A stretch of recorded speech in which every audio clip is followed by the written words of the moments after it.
Première femme à avoir gravi les 14-8000 de l'Himalaya sans oxygène, parfois par des voies difficiles et surtout en équipe réduite. Dernière ascension du challenge réussie par l'arête nord du K2 en août 2011. L'Autrichienne, 41 ans, s'exprimait aussi dernièrement en pur style alpin sur la face nord du Nuptse au Népal, où en 4 jours de mai 2012, elle répétait la voie Bettembourg-Scott. Après 12 années consacrées à gravir les 14 plus hauts sommets du monde, Gerlinde souligne désormais son attrait pour le style alpin sur des montagnes plus anonymes.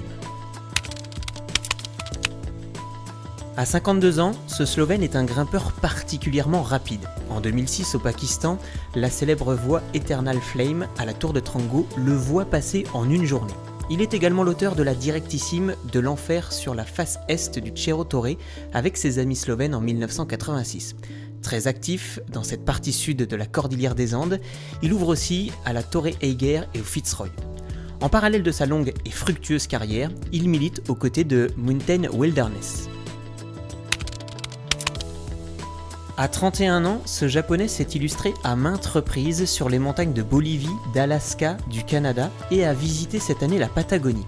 Plusieurs de ses ascensions ont été saluées par ses pairs et la première de la face sud-est du mont Logan au Canada a elle été récompensée par un piolet d'or en 2011. Fidèle adepte du style alpin, Jumbo incarne cette éthique où engagement et économie de moyens constituent les fondements. Pour présider ce jury des 21e piolets d'or, on retrouve Stefan Venables, 7 ans après avoir rempli ce même rôle. Stefan a grimpé sur beaucoup de massifs du globe, Afghanistan, Pakistan, Népal, Inde, Pérou, Bolivie, Patagonie et Géorgie du Sud. En 1988, il réalise son ascension la plus célèbre, la phase du Kangshung de l'Everest, très haute et difficile avec 3 compagnons. Après avoir atteint le col sud à 8000 mètres, Stefan, seul, continue jusqu'au sommet au terme d'une incroyable épopée sans oxygène.